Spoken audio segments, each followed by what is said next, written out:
بسم اللہ الرحمن الرحیم۔ السلام علیکم ناظرین، امید کرتا ہوں کہ آپ سب خیر و عافیت سے ہوں گے۔ میں آپ سب کو اپنے یوٹیوب چینل الفلاح اصلاحی چینل پر خوش آمدید کہتا ہوں۔ اگر آپ سب نے اب تک ہمارے چینل کو سبسکرائب نہیں کیا تو جلدی سے سبسکرائب کر لیں اور بیل آئیکن پر لازمی کلک کریں تاکہ ہماری ہر نئی آنے والی ویڈیو آپ تک بآسانی پہنچ سکے۔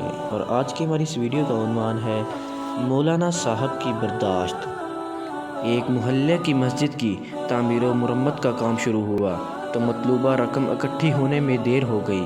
کمیٹی انتظامیہ نے امام صاحب سے کہا کہ محلے کی اس نکر والا بندہ جو بڑا تاجر ہے مگر اپنے تکبر اور فسق میں انتہا کو پہنچا ہوا ہے، اگر آپ میں ہمت ہے تو اس سے بات کر لیں، ممکن ہے کہ کوئی صورت بن جائے۔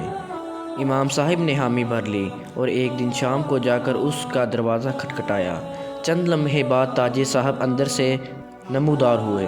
امام صاحب نے اپنے آنے کی وجہ بتائی تو صاحب خانہ ست پٹا گئے اور بولے کہ ایک تو تمہارے سپیکروں کے بار بار چلنے سے ہمارا سکون برباد ہے، اوپر سے تم میرے گھر تک آ پہنچے ہو، دوسرے محلے دار مر گئے ہیں جو مجھ سے چندہ لینے کی ضرورت آن پہنچی۔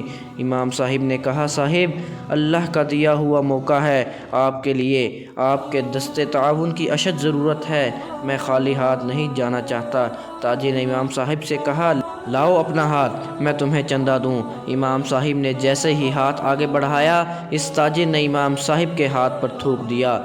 امام صاحب نے کمال صبر سے یہ ہاتھ اپنے کپڑوں سے صاف کر لیا اور دوسرا ہاتھ اس تاجر کی طرف بڑھاتے ہوئے کہا، یہ امداد تو میرے لیے ہو گئی، اب اس ہاتھ پر اللہ کے لیے امداد رکھ دیجئے۔ اس تاجر کو یہ بات نہ جانے کہاں جا کر لگی، اس کی آنکھوں میں آنسو آ گئے اور منہ سے استغفر اللہ نکلنا شروع ہو گیا۔ کچھ لمحات کے بعد شرمندہ ہوا اور اپنے جذبات پر قابو پاتے ہوئے دھیمے سے لہجے میں بولا، بتائیے کتنے پیسے درکار ہیں؟ امام صاحب نے کہا، ابھی 3 لاکھ روپے سے کام چل جائے گا۔ تاجر نے کہا، نہیں، یہ بتائیے آپ کو مکمل پروجیکٹ کے لیے ٹوٹل کتنے پیسے درکار ہیں؟ امام صاحب نے کہا، ہمیں مکمل طور پر 8 لاکھ روپے درکار ہیں۔ تاجر صاحب اندر جا کر 8 لاکھ روپے کا ایک چیک بنا کر لائے اور امام صاحب کو دیتے ہوئے کہا، آج سے اس مسجد کا جو بھی خرچ ہو مجھ سے لے لیجئے گا اور آج سے اس مسجد کی تمام ذمہ داریاں میری ہیں۔ یہ سن کر امام صاحب بہت خوش ہوئے اور دعائیں دیتے ہوئے واپس آ گئے۔ بات کرنے کا انداز، سلیقہ، تمیز اور ادب آ جائے تو بڑے سے بڑا متکبر اور فاسق شخص بھی ہدایت پا سکتا ہے۔ یاد رکھیے، یہ برداشت، یہ صبر اور حوصلہ علماء کو علم ہی سکھاتا ہے۔ اسلام پھیلانا ہے تو اچھے اخلاق اور میٹھے بول کی روایت ڈالنی ہوگی۔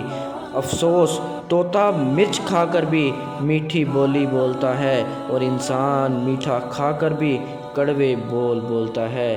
دعا ہے کہ اللہ تعالی ہم سب کو ان باتوں پر عمل کرنے کی توفیق عطا فرمائے اور قرآن و سنت کے مطابق زندگی بسر کرنے کی توفیق عطا فرمائے۔ آمین ثم آمین۔ جزاکم اللہ خیرا۔